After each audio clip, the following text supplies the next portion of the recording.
구원의 파도치는 영광 시리즈 35번째 시간입니다. 호세아서 6장 1절로 2절 말씀을 가지고 여호와께로 돌아가자 라는 제목으로 오늘 말씀 함께 살펴보도록 하겠습니다. 호세아서 6장 1절로 2절 말씀입니다. 십자가 사건의 적용 7번째 시간이기도 합니다. 모두 찾으셨으면 함께 말씀을 합독하도록 하겠습니다. 시작!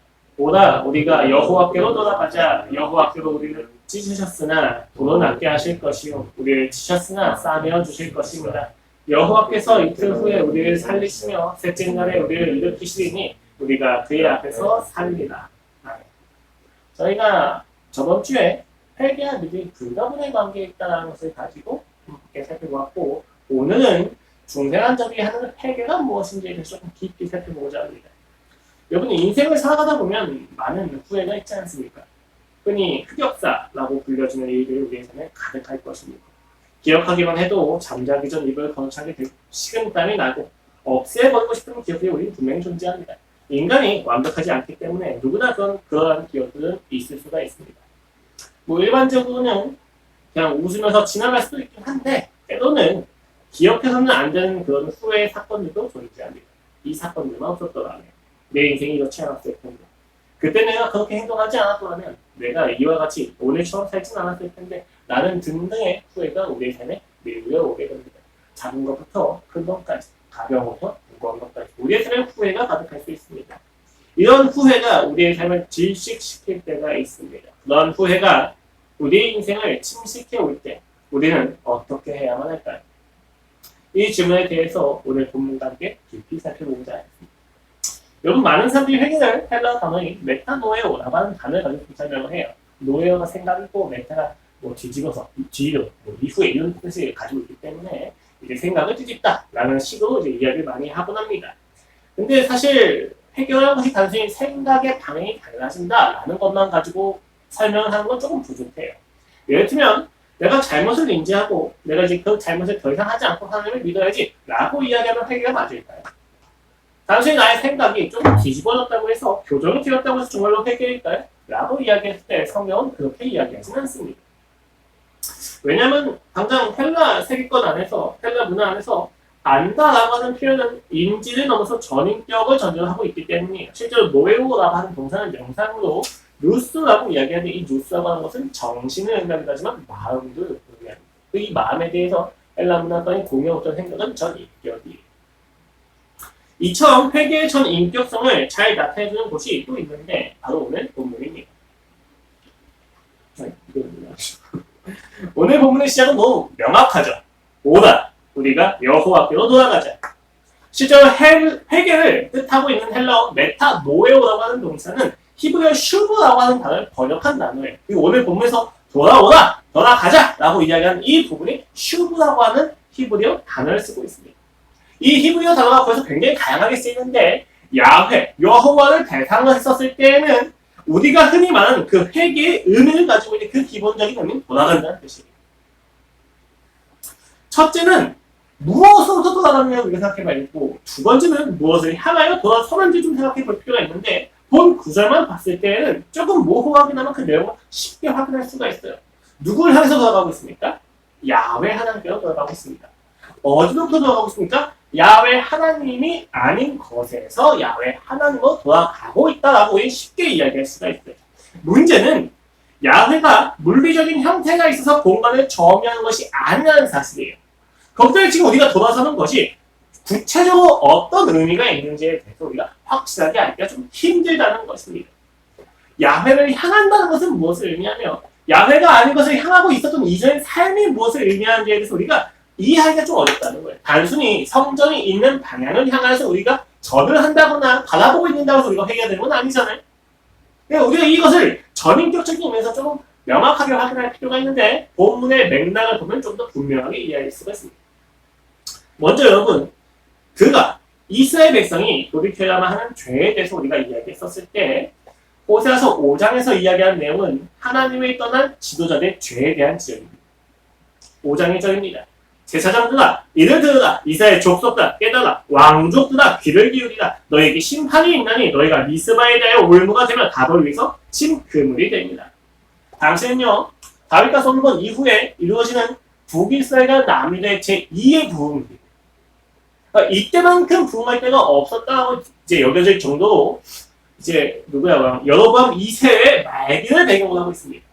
이 시기에는 굉장히 많은 제사가 있었고요. 외교력이 있었고요. 군사력이 있었어요. 근데 문제는 무엇입니까? 아합부터 시작한 바알 숭배와 아세라 숭배가 이스라엘 백성에서는 깊이 뿌리를 두고 있는 사람들입니다. 그들의 정책이 야훼 신앙을 떠나서 그 부흥의 이면에 빈부 차이와 학대와 고금리 사업과 불공정 거래와 왜곡된 판결 등이 가득해서 언약 공동체 안에서 오경이, 율법이 실현되지 않고 있는 시점이었습니다. 되게 아이러니컬하죠.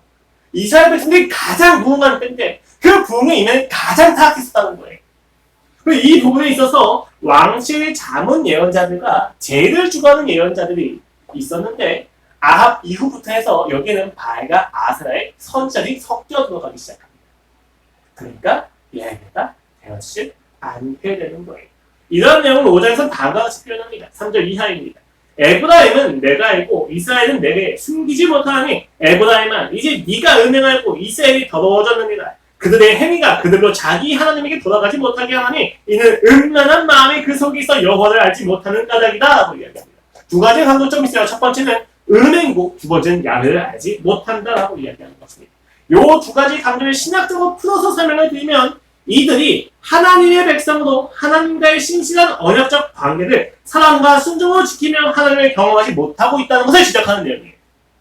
은행이라는 표현은 그런 것입니다. 네가 하나님과만 관계를 맺어야 되는데 지금 네가 그 독점적인 관계에 떠나서 다른 누군가와 관계를 하고 있다라는 것을 음란이라고 표현하고요.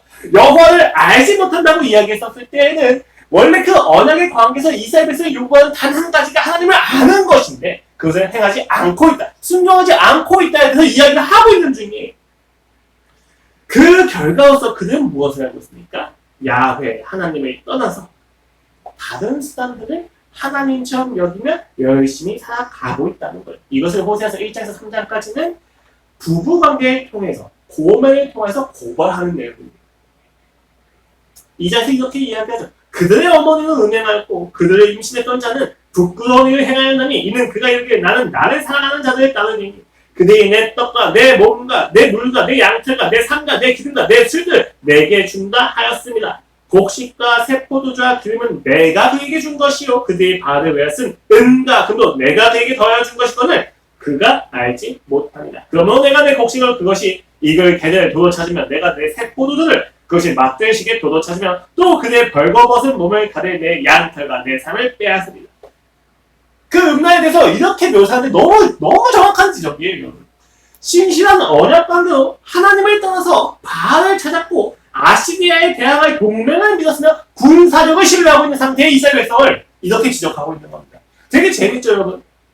그들은 바알과 동맹국가 군사력에 자신이 가지고 있는 모든 소유와 능력을 쏟아붓고 있는 중이에요. 근데 오늘 말씀이 뭐라고 이야기합니까? 말씀이 말하는 바와 같이 그들이 쏟아붓고 있는 소유와 능력도 누가 준 거라고요? 야훼 하나님이 주신 거예요.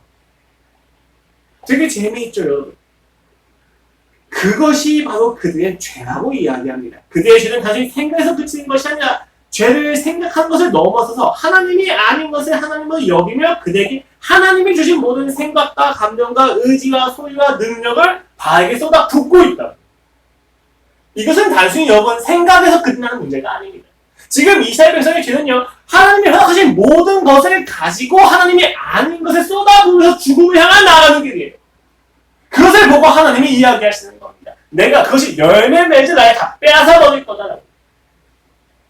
너희가 그것을 가지고 너희가 소망이 이루어지고 행복이 이루어지고 희망이 이루어진다고 생각하는 그 날에 나는 그 모든 것이 부질없었다는 것을 너희가 쏟아부어야 될 대상이 잘못되었다는 것을 알게 하고야 말 거란다. 라고 호세는 이야기를 하고 있는 중입니다. 우리가 하나님이 아닌 것을 하나님으로 여길 때 잘 생각을 해보십시오. 우리의 생각만 빼앗겼습니까? 아니에요. 하나님이 우리에게 허락하신 모든 은사와 능력과 재능과 소유를 다 빼앗겨버려요. 우리가 세상을 따라간다는 것은 그렇습니다. 우리가 세상에 그리고 그 죄에 붙잡혀 있다는 것은 그런 것을 의미합니다. 하나님이 주셨던 모든 것이 본래 기능하고 목적을 해야 될 방향에서 벗어나서 세상을 향하여 내가 모두 탕진해버린다는 이야기.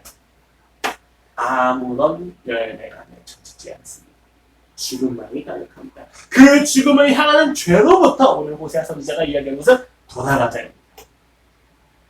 우리가 돌아가야만 한다라고 이야기합니다. 그렇다면 우리는 지금 무엇으로부터 돌아서고 있습니까? 오늘 본문은 무엇을 향하여 돌아섭니까? 오늘 본문은 분명하게 그 대상이 야훼라고 이야기합니다. 그리고 본문은 야훼께로 돌아가게 되었을 때 이루어질 현상들에 대해서 세 가지를 이야기해요. 첫 번째가 무엇입니까? 말씀 그냥 그대로 읽어드릴게요. 여호와께서 우리를 찢으셨으나 더 낫게 하실 것이요 우리를 치셨으나 싸매어 주실 것입니다. 여호와께서 이틀 후에 우리를 살리시며 셋째 날에 우리를 일으키시리니 우리가 그의 앞에서 살리라. 우리가 여호와께 돌아가면요 낫게 하시고 싸매어 주시고 살리실 거예요. 그런데 여기에 두 가지의 강조점이 숨겨져 있습니다. 첫 번째는요 모든 회복의 내용 낫게 하시고 싸매어 주시고 살리신다고 하는 그 회복의 내용의 전제는 무엇입니까? 찢으시고 치시고 죽으신다는 사실입니다. 우리는 때로 회개와 까는 것을 심판을 받지 않기 위한 면책 어떤 수단이라고 생각을 할 때가 있어요. 살인자가 회개를 하면 사형이라고 하는 성을 받지 않을 수 있는 거죠. 그런데 여기 성경이 이야기하는 회개는요. 모든 심판의 몫을 감수하더라도 함께 돌아가겠다라는 태도입니다. 왜 그렇습니까? 자신이 지은 죄에 대해서 마땅히 감수할 정도로 야훼가 더 큰 가치가 있다는 것을 발견했기 때문이에요.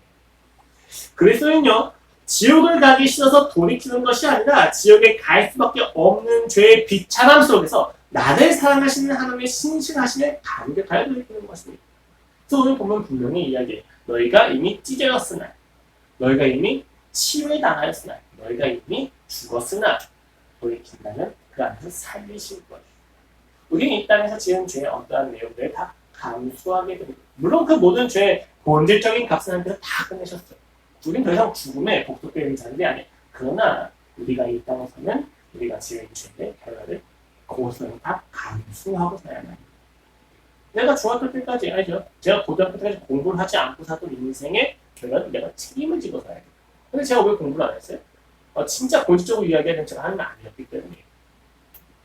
제가 하나님을 사랑하지 않았기 때문이에요. 나의 삶의 영역에 하나님이 주라고 이야기하지만 그분을 정말 주로 여기면서 나의 전인격에 하나님을 믿는 신앙이 확장되어 있지 않은 상태에서 내가 인생을 그냥 게으르게 낭비했기 때문에 나의 인생은 죄가 가득했던 거고 그 죄의 결과가 공부하지 않는 걸로 나타나는 거예요. 그럼 그거에 대한 열매는 누가 감당합니까? 내가 내 인생에서 감당해야죠. 이중독이나 마약 중독 이후에 하나님을 믿었다 할지라도 그 중독으로 인한 여파는 감수를 하고 살아야만 돼요. 우리가 회개를 한다는 건요, 이런 모든 것이 없어질 거고 다 행복해질 거야 라고 하는 것을 가지고 회개를 하는 게 아니에요. 회개는요, 이 모든 아픔과 고통을 넘어서서 나를 사랑하시는 하나님에 대한 감격에서 이루어집니다. 그러니까 이 모든 고통과 심판에 감사한 태도가 있어야 된다는 거예요. 두 번째 상주점은요, 우리가 그의 앞에서 살리라 합니다. 낫게 하시고 싸며 주시고 살려주신 결과 우리가 누구 앞에서 살게 됩니까? 하나님 앞에서 살게 됩니다. 단순히 회복되는 것이 아니라 하나님 앞에서, 즉 하나님의 기준으로 우리가 살아있게 됩니다. 이전까지는 하나님에 대해서 우리가 죽어 있었어요. 그 언약 가운데서 마땅히 행해야 될 암과 상을 하지 않은 그 죽음의 상태에 있었는데 우리가 회개를 하면 그 관계의 단절이 그치고 관계가 다시 회복이 된다는 것입니다. 근데 무엇이 기준이에요? 세상이 아니라 하나님이 기준이에요. 이 두 가지 강도를 고려할 때 우리는 성경이 말하는 게 이와 같이 서술할 수가 있어요. 죄의 결과로 주어지는 심판을 감수하더라도 하나님과의 관계를 회복하기 위하여 돌이키는 전인격적인 결단이 회개입니다. 만일 회개가 단순히 심판을 받지 않기 위한 수단이라면 여러분, 우리가 회개한 이후에 아주 무섭게도 심판을 면하여 부지한 목숨을 가지고 다시 세상을 향해서 달려갈 거예요. 왜 그렇습니까? 질서가 달라져 있지 않기 때문에. 회개는요, 세상과 관계 맺는 그 모든 독점적인 관계를 깨고 내가 하나님과의 독점적인 관계를 회복하겠다는 거예요. 그런데 이것을 심판을 면할 수단으로 생각한다면 여전히 나는 세상과의 관계를 맺은 상태에서 하나님을 이용하게 됩니다. 그럼 내가 회개한 것을 통해서 얻어진 모든 감정과 정서와 의지와 지식의 모든 유익을 가지고 세상에서 더 열심히 달려가는 거예요. 그가 허락하신 모든 소유와 능력을 내가 다시 세상에 쏟아붓게 됩니다. 이것을 우리가 회개하고 이야기하지 않아요. 내가 지은 죄를 다시 반복해서 짓는 경우는 신자의 인생에서 있을 수 있습니다. 그건 있을 수 있는 거예요. 우리의 은혜가 떨어지게 되면 역동성이기 때문에 있을 수가 있는데 지금 이야기한 전혀 다른 이야기입니다. 지금 이야기한 것은 그 마음의 질서가 아예 변하지 않는 사람. 심판을 감수해도 괜찮다고 여길 정도로 하나님을 알지 못하고 있다는 것을 얘기하기 때문에 이것은 우리가 해결하고 이야기하지 않습니다. 여러분, 이거 알겠습니다.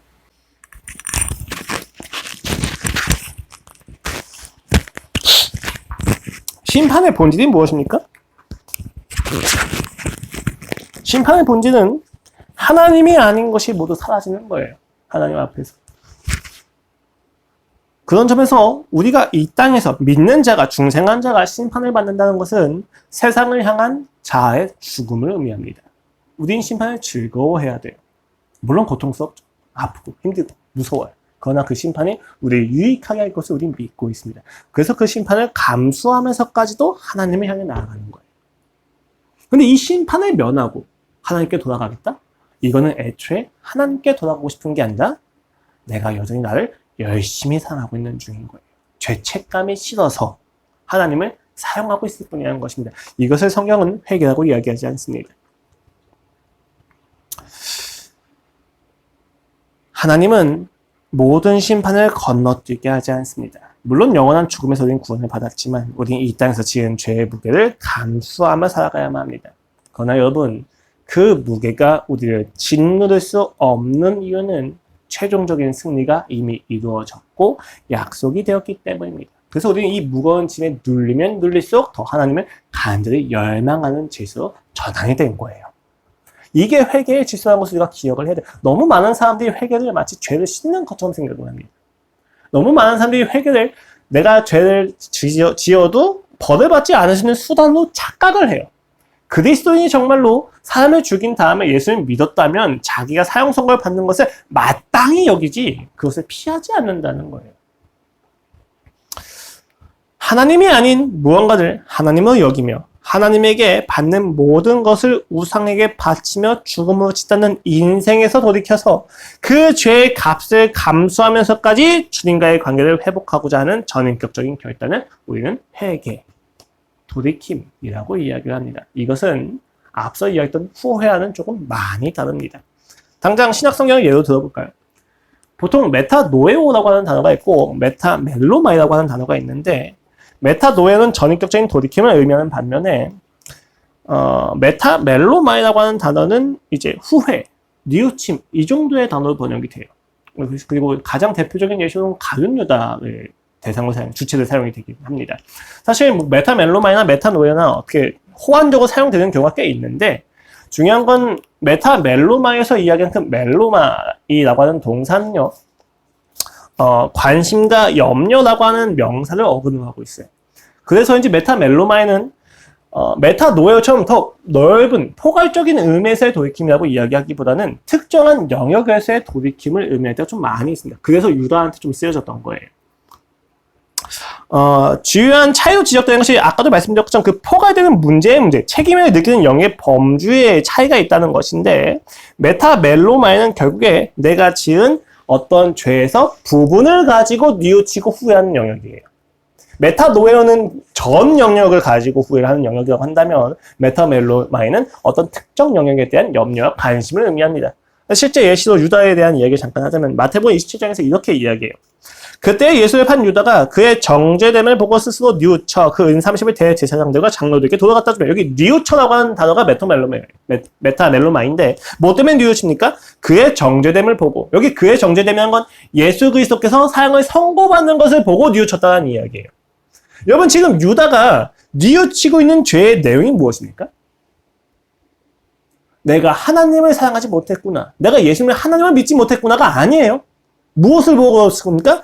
예수, 자신이 믿고 따르던 스승인 예수 그리스도에 대해서 그가 죽을 죄가 아닌 것을 알고도 받았단 말이죠. 근데 그래서 아마 유다는 그가 이렇게 넘겨줬어도 죽을 거라고 생각은 안 했을 거예요.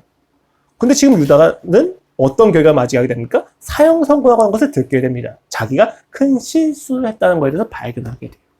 이 부분을 뉘우쳤다고 이야기해요. 자신이 한 행동에 대해서 잘못했구나. 라는 것에 대해서 발견했다는 거죠. 예수 그리스도께서 하나님의 아들이시며 그 아들을 사랑하지 않은 자신에 대해서 그는 뉘우치지 않고 있고 그가 믿고 따르는 스승이 누명을 쓰고 사형을 당하는 것에 대해서 책임을 느끼고 있는 중입니다. 그래서 오늘 본문에서는 그것을 메타멜로마이라고 설명을 하고 있는 거예요. 이 차이가 매우 크죠. 죄 전체를 포괄하여 인식하지 않으면 인간은 그 죄를 스스로 책임지려고 하기 때문이에요. 후회하고 하는 단어가 무서운 건요. 우리가 지은 죄에 대해서 하나님께 돌려줘야 되고 하나님의 영을 찾아가야 되는데 우리가 지은 죄의 그 범위를 줄이다 보니까 내가 책임을 질 수 있다고 착각을 해요. 그래서 후회를 하는 거예요. 내가 이렇게 살지 않았더라면. 이라는 후회가 넘치기 시작하는 것입니다. 유다의 경우에는 그 책임을 지는 방법이 무엇이었습니까? 자살이었던 거죠. 근데 여러분 되게 신기하죠? 자, 후회는 이처럼 하나님의 역사하심을 의지하지 않고 인간이 스스로 해결하려고 만드는 것을 후회라고 이야기합니다.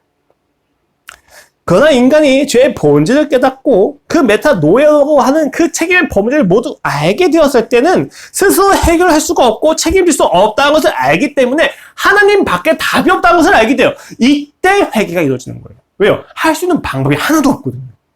내가 자살을 해요. 그럼 해결이 됩니까? 영원한 심판이 기다리고 있는데. 그럴 수가 없는 거예요. 모든 상황에서 총체적인 낙오를 느끼고 야, 이 죄는 진짜 어떤 누구도 해결할 수가 없구나 라는 것을 발견하게 되었을 때 주님 당신밖에는 없습니다 라고 달려가는 것이 회개란 말이에요. 근데 후에는 그 영역을 축소시켰기 때문에 스스로 책임을 지려고 한다는 것입니다. 그러나 스스로 책임을 진 모든 방법의 결과는 죽음입니다.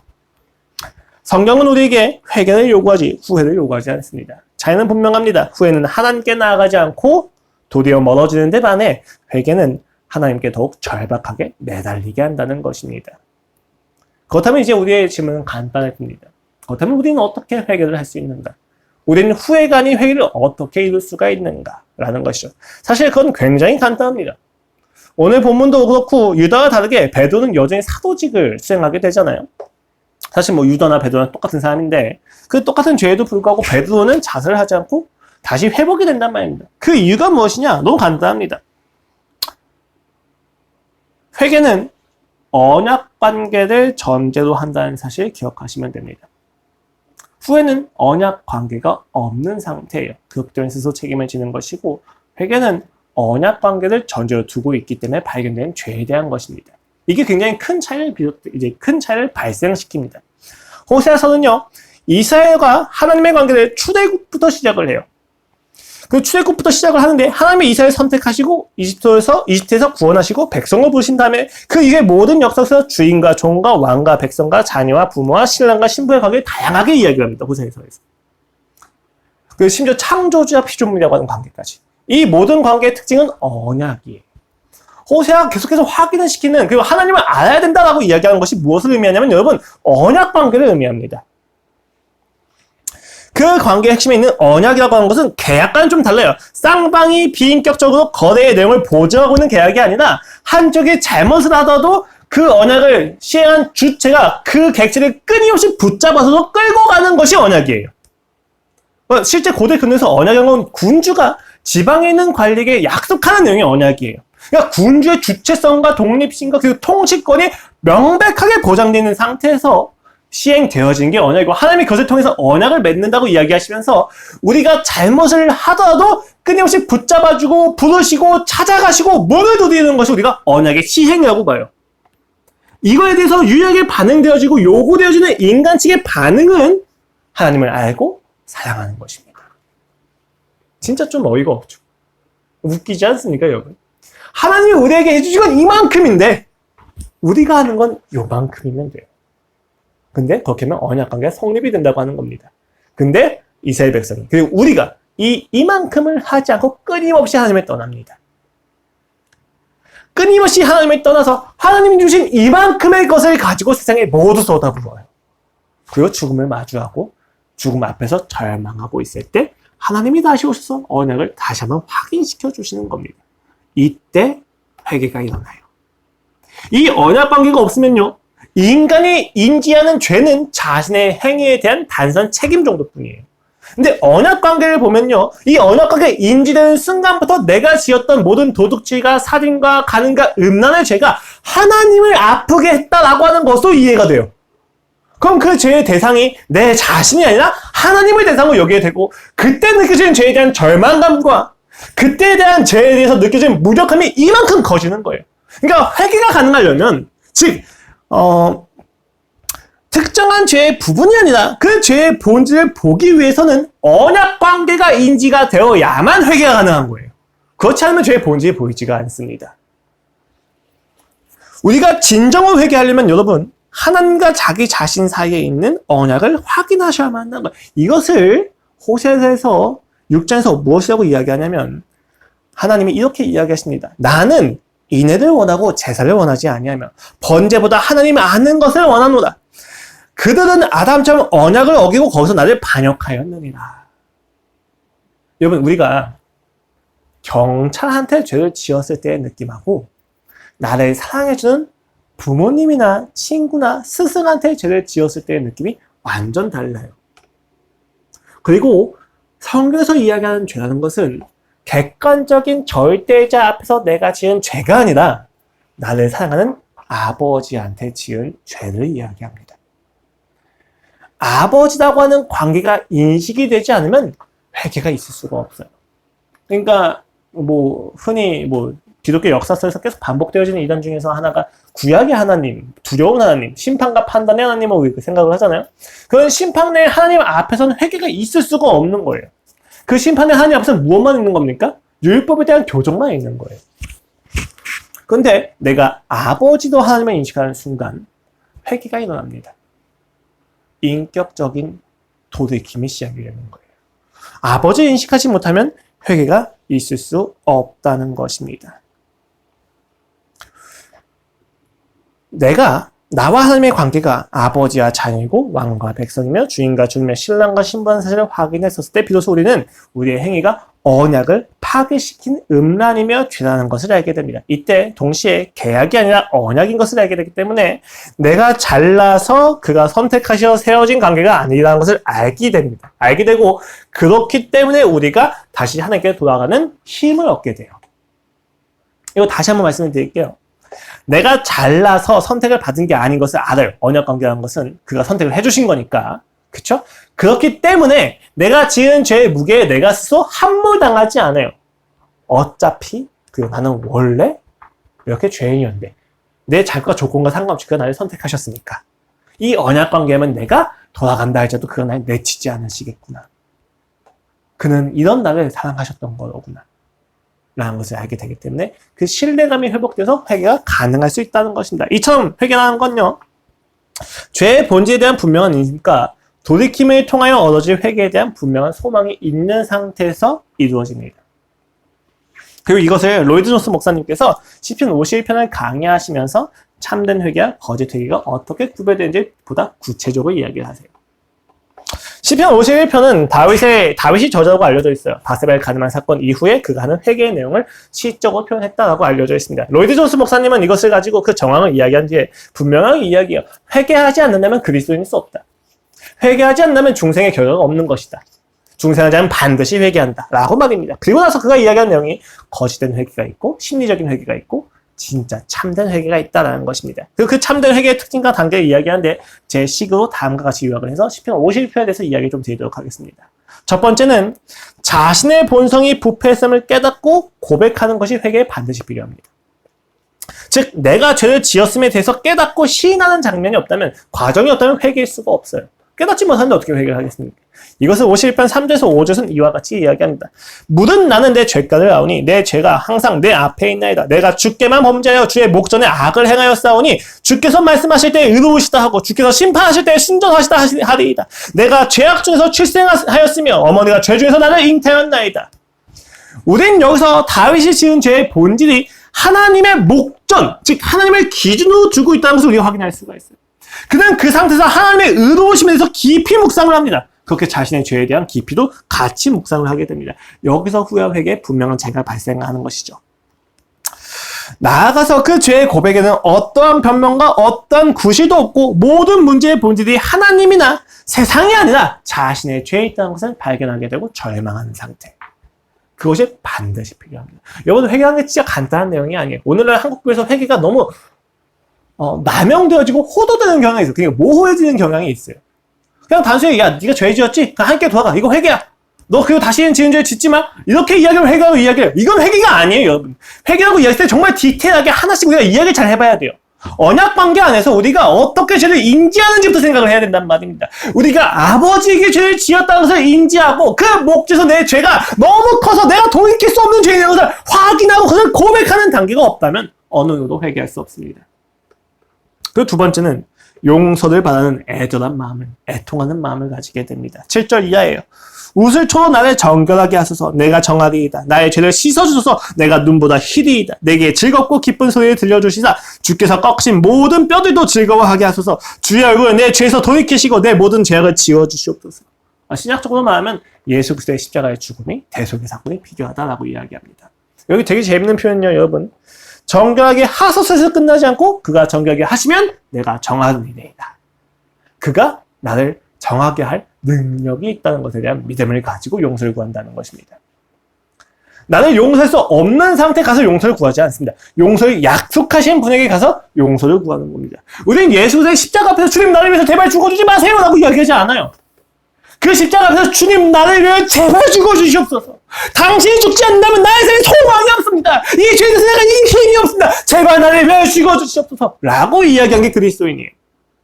말도 안 되라고 이야기할 수 있고 너무 양심이 없는 거 아니야 라고 이야기할 수 있겠지만 성경에는 그 용서가 약속이 되었기 때문에 우리 그리스도인은 예수 그리스도에서 무릎을 꿇는 것입니다. 잘난 척하지 마시고 자존심이 없어진다는 거예요. 우리가 왜 예수님께서 자존심을 보이니까 주님 나 할 수 있어요. 당장 좀 기다려봐. 나 기도하지 않고도 이거 죄 이길 수 있다니까요.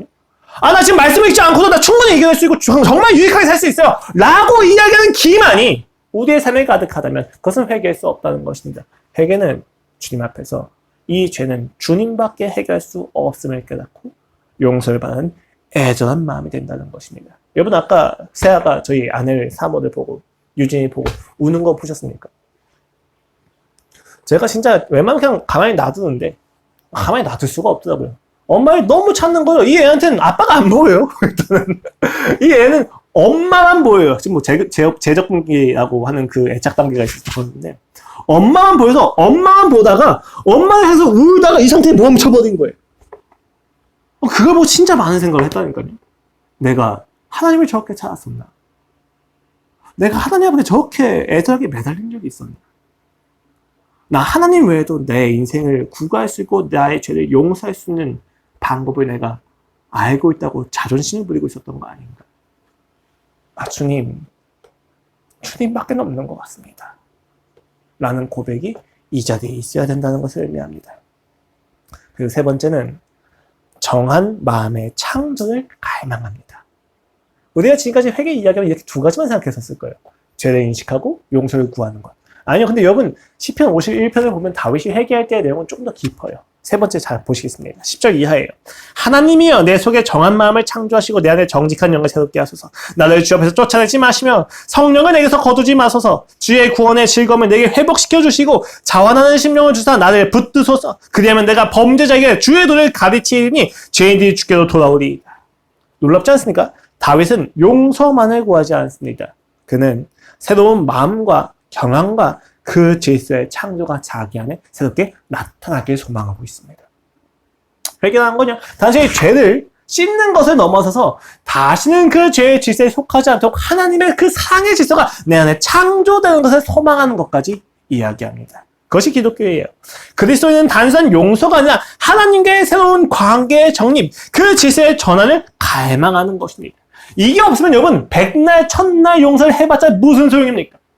내 질서가 하나님과의 관계가 맺어지는 것을 다시 돌아가지 않는다면 우리는 다시 세상으로 따라간다니까요. 주님 나 용서해 주셔서 감사합니다. 이제 제가 원래 마이너스 100인데 이제 0이 됐네요. 그럼 다시 내가 마이너스 100으로 열심히 달려갈게요. 이렇게 되는 거예요. 그건 업보이지 회개가 아닙니다. 그것은 업보를 해결하려고 하는 교육의 고행이지 기독교에서 이야기하는 전인격적인 관계의 회개를 의미하지 않습니다. 우리는 하나님의 자녀가 되기를 소망합니다. 죄를 용서받았는데 그의 자녀가 아니라 그럼 용서받지 않는 게 나아요. 우리는 용서를 받는 것이 목적이 아니라 그의 자녀가 되는 게 목적이에요. 그의 자녀답게 사는 게 목적이에요. 그래서 회개를 하는 겁니다. 그리고 그의 자녀가 되면 죄를 이길 힘이 생깁니다. 그리스도인이 해야 될 회개는 그러한 갈망까지 포함하고 있습니다. 죄에 대해서 무력함을 경험한 자가 하나님의 질서 안에 죄를 이길 힘이라는 것을 아는 것에서 나오는 갈망. 그것이 회개입니다. 마지막으로 하나님을 향한 즐거움이 생기고 찬양이 나타납니다. 14절 이하예요. 하나님이여 나의 구원의 하나님이여 피 흘린 죄에서 나를 건지소서. 내 혀가 주의 의를 높이 노래하리이다. 주여 내 입술을 열어주소서. 내 입이 주를 찬송하여 전파하리이다. 여러분 회개는 용서받고 새로운 영이 창조되는 것에서 그치지 않습니다. 아마 여기서 그친다면 그냥 단순히 억압인 것처럼 느껴질 수도 있어요. 근데 회개는요, 하나님을 향한 무한한 즐거움까지 포괄해요. 하나님과 새로운 관계가 정립이 돼서 그 이후에 하나님을 내가 영원토록 즐거워하는 것까지 내가 소망을 하는 것이 회개입니다. 그러니까 내가 지은 죄를 인식해서 우리가 함께 회개를 해야 된다면 우리는 지금 이 네 가지 죄에 대한 분명한 인식과 용서에 대한 애통하는 마음과 새로운 영이 필요한 하나님과의 관계가 새롭게 정립되어야 될 필요와 그리고 내가 그의 영원한 영광을 즐거워할 수 있도록 바라는 갈망이 함께 해야만 합니다. 이 네 가지가 없으면 우리의 회개가 진정한 회개인지 아니면 단순한 후회인지에 대해서 분별하셔야만 된다는 겁니다. 우리의 회개는 무엇입니까? 단순히 용서에서 그치고 있지는 않습니까? 후회에서 그치고 있지는 않습니까? 우리가 지금껏 주님 앞에서 돌이키려 했던 모든 노력이 진정으로 주의 신실하심과 언약된 사랑을 향하였는지 재점검하시고 그 마음이 새로워지기를 갈망하시기를 바라겠습니다. 말씀을 이제 정리하겠습니다. 여러분 문득 찾아온 후회가 나의 인생을 점철하고 모든 동기를 앗아가고 무력하게 만들 때가 분명히 있습니다. 이때 여러분 기억하셔야 돼요. 모든 것을 내 힘으로 내가 이겨내고 책임지려고 하는구나. 내가 지금 해야 될 건 후회가 아니고 회개였구나. 후회란 게 그런 거잖아요. 나의 과거에 인해서 이 사건만 없었으면 괜찮았을 텐데. 나의 잘못된 선택이나 잘못된 상황이라든지. 근데 여러분 우리가 이 상에서 우리가 봐야 될 건 상황과 나의 잘못된 실패나 실수가 아니라 죄의 문제를 먼저 보셔야만 합니다. 우리는 그리스도는 여러분 후회하는 인생이 아니에요. 왜요? 모든 것을 합력하여 선을 이루시는 하나님의 놀라운 영광을 경험하기 때문입니다. 우리는 후회하는 인생은 아니라 사는 것이 아니라 회개하는 인생을 살아가야 됩니다. 주님께로 돌아가십시오. 스스로 책임지는 인생에서 무엇 하나 의미 있게 남지 않는다는 것을 아시고 도리어 더 큰 불안과 수치심이 우리를 두렵게 만든다는 것을 아시고 회개를 선택하십시오. 비록 세상에서 그 대가를 감당해서 비웃음을 당한다 할지라도 우리에게 진정하고 무한한 즐거움을 주는 것은 그 회개 안에만 있습니다. 그리고 그 회개의 끝에서 우리가 확인하는 기쁨은 무엇입니까? 여러분 다윗의 기쁨을 잘 보세요. 다윗이 지은 죄 이후에 느끼는 기쁨이 무엇이었습니까? 바세바를 통해서 나왔던 첫 번째 자녀는 죽게 되죠. 다윗의 기쁨은 그 자녀가 부활하는 것에 있지 않았습니다. 그가 인구조사라든지 이후에 여러 가지 죄를 통해서 그 가정이 파탄이 나요. 그렇죠? 이후에 그 가정에서 끊임없이 분열과 다툼이 일어나게 됩니다. 이건 사실 다윗이 자신의 결혼을 정치적인 수단으로 삼았기 때문에 일어나는 현상들이에요. 그러면 다윗이 바라는 기쁨이 자녀들과 가족들이 다시 단란하게 회복되는 것에서 기쁨을 찾았을까요? 그렇지 않습니다. 그는 그 모든 결과를 감수합니다. 자신의 죄와 자신의 과거를 마주합니다. 그리고 그 고통을 모두 짊어지고 하나님 앞에 나아가서 그 모든 고통을 하나님 앞에 다시 다 토해냅니다.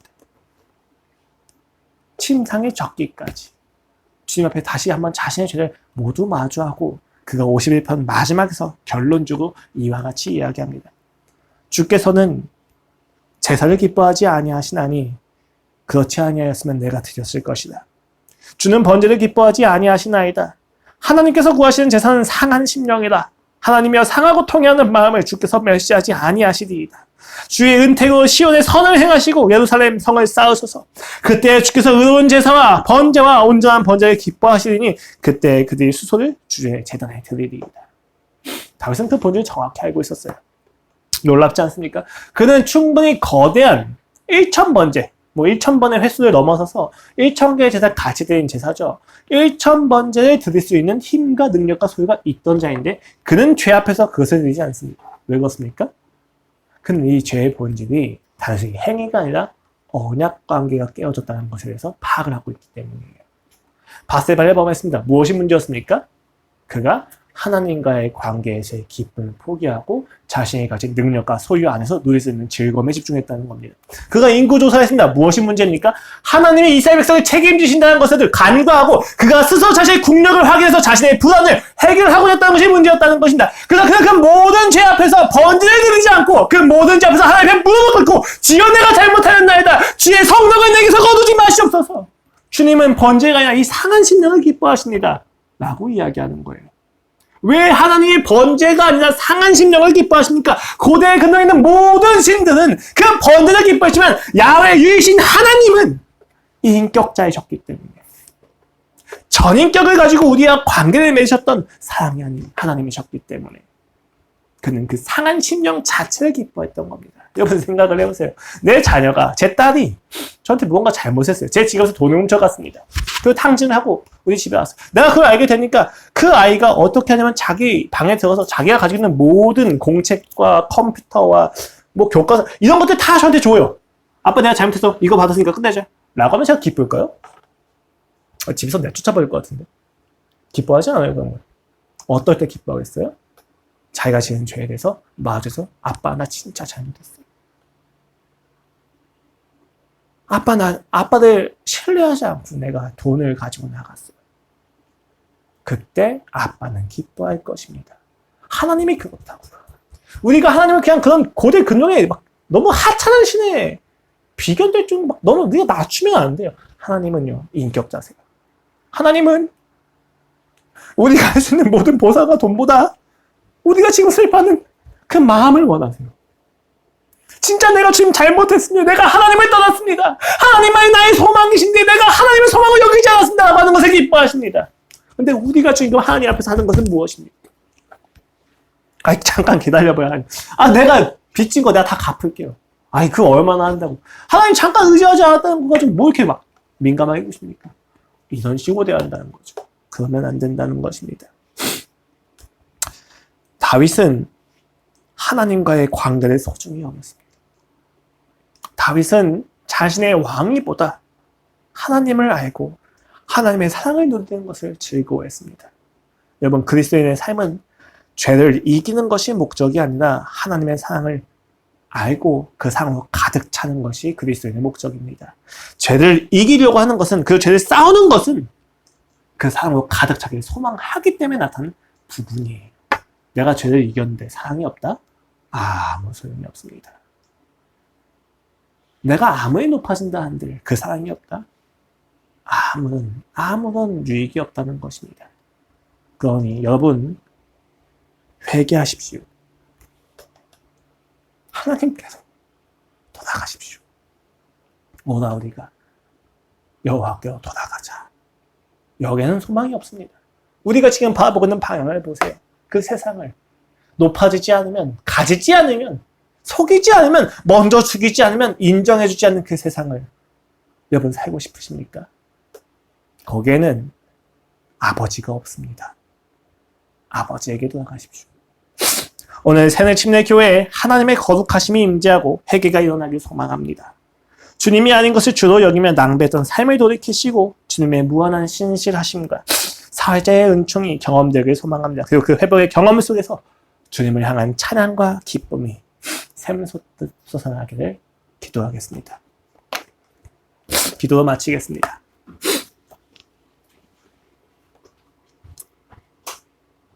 오라 우리가 여호와께로 돌아가자. 하나님 아버지, 돌아가길 소망합니다. 주님이 아닌 것을 통해서 만족을 누렸던 나의 모든 인생이 어찌나 허망하고 허탈한지를 발견합니다. 그리고 그것이 얼마나 당신을 아파하게 했는지를 보게 됩니다. 주님의 아파하심을 견딜 수가 없어 주님께 따지기도 합니다. 주여, 내가 무엇이 간데 나를 이토록 붙잡으십니까? 우리의 모든 원망 섞인 질문에 주님이 하시는 답은 내가 너를 사랑한다입니다. 아버지의 사랑을 발견하게 하시고 그 사랑으로 이제 돌이키게 하여 주시옵소서.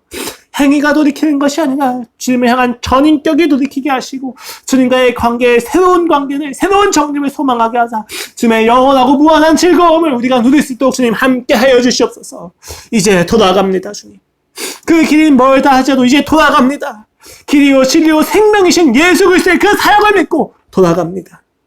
아버지, 그 돌아가는 길이 아픔과 고통과 외로움이 있다 할지라도 부인할 수 없는 우리의 마음의 깊은 곳에서 샘솟는 소망과 기쁨을 우리가 집중하게 하여 주시옵소서. 그래야만 우리가 이 땅에서 하나님을 누리고 살 수 있는 줄로 믿습니다. 감사합니다. 주님. 예수 그리스도의 이름으로 기도드렸습니다. 아멘. 함께 찬양하시고 예배를 마치도록 하겠습니다.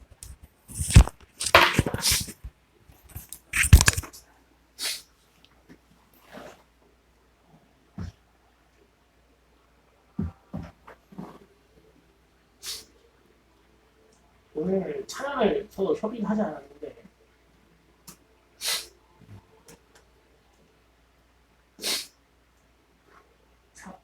딱 맞는 찬양이 있었던 것 같아요.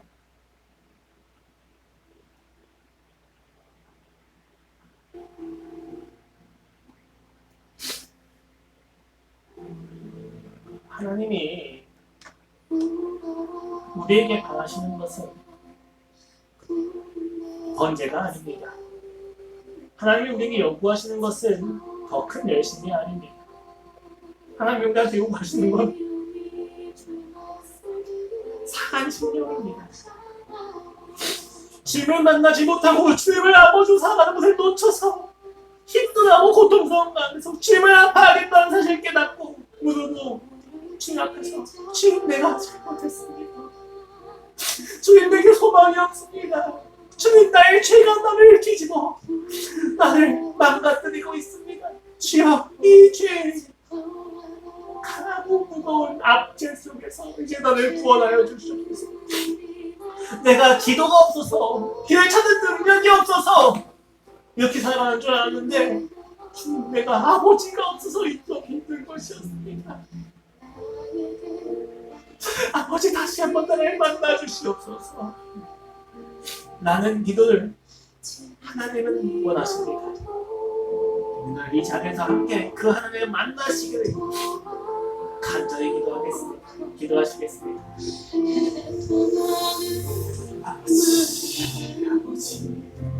아버지, 내 긍휼과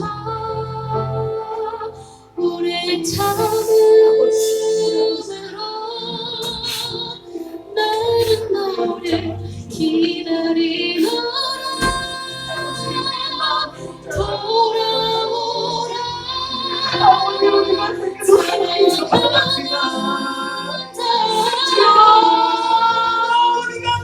두려워하지 말고 나를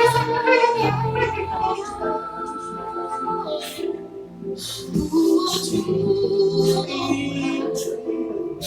지금 내게로 돌아오라. 돌아오라. 사랑하는 자여 아버지의 부름으로 하려고 주의 은혜로 지금 그리로 돌아오라.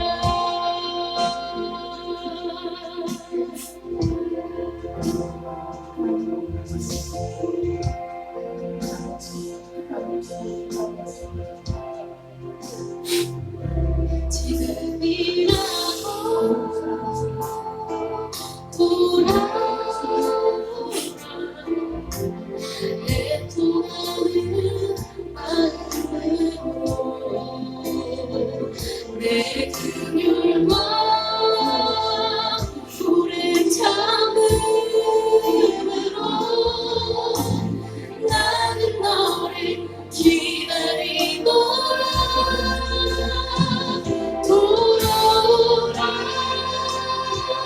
사랑하는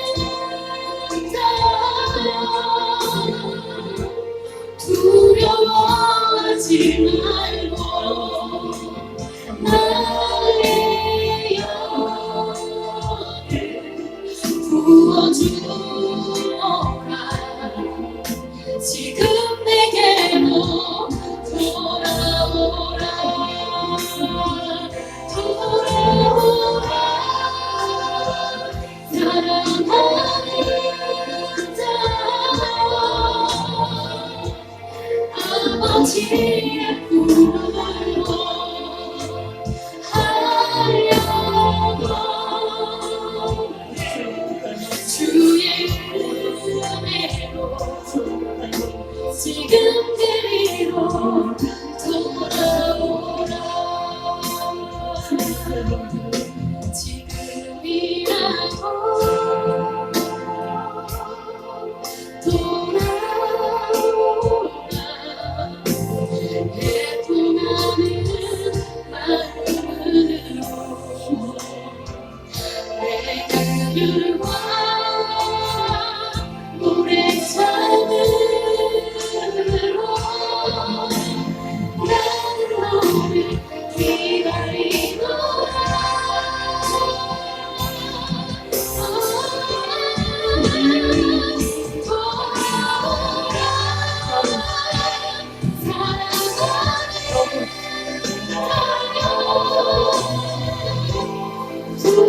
두려워하지 말고 나의 영혼을 부어주어라. 지금 내게로 돌아오라. 돌아오라. 사랑하는 아버지의 꿈으로 하려고 주의 은혜로 지금 그리로 돌아오라. 돌아오라.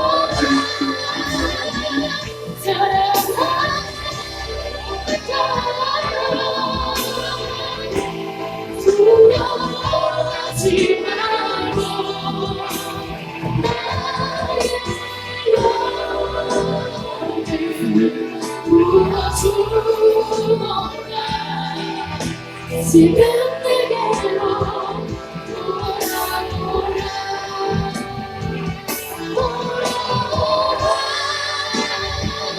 사랑하는 자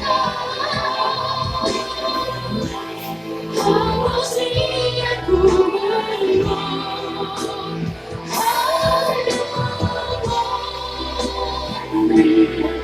주의 은혜로 지금 그리로 돌아오라. 돌아오라. 사랑하는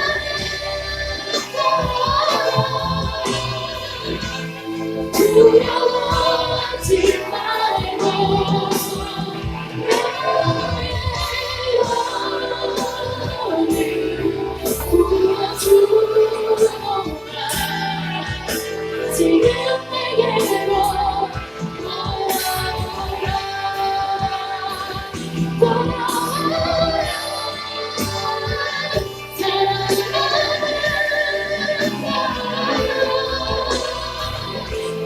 아버지의 꿈으로 하려고 주의 은혜로 지금 그리로 돌아오라.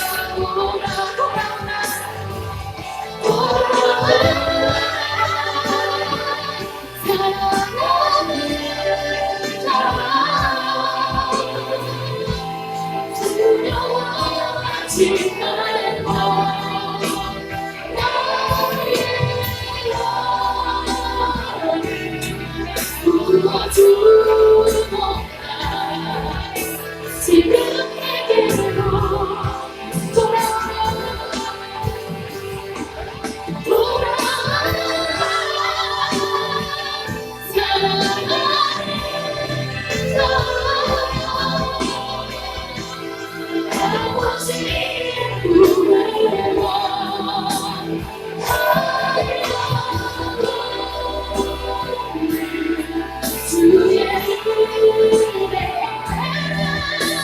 지금 그리로 우리 아버지의 마음을 감격합니다. 돌아오라 돌아오라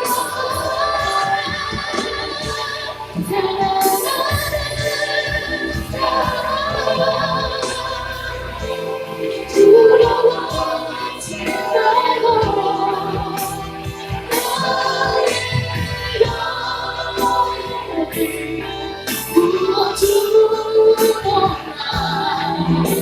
지금 내게로 돌아오라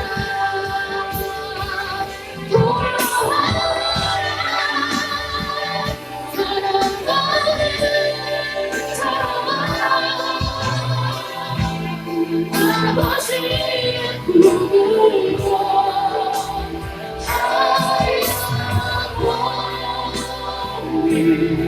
주의 은혜 지금 그리로 돌아오라 지금 내게로 돌아오라 지금 내게로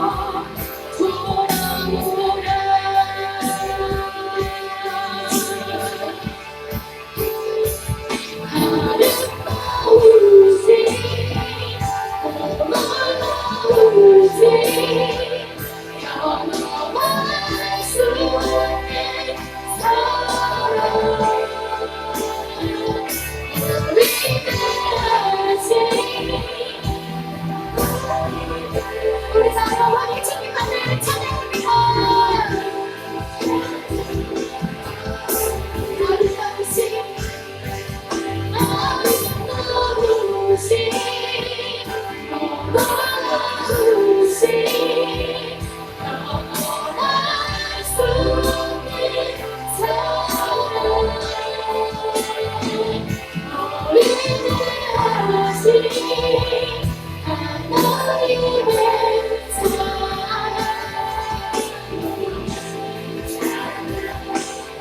주와 같은 분을 없습니다.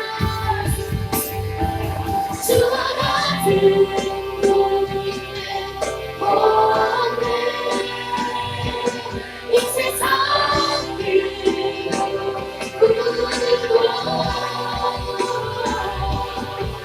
주와 같은 분을 없네. 누구도 이길 수 없네. 주와 같은 분을 없네. 이 세상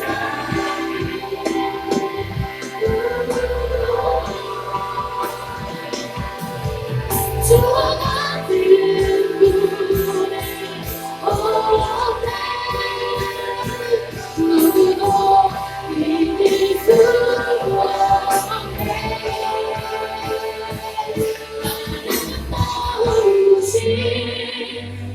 놀라우신 영원할 수 없는 사랑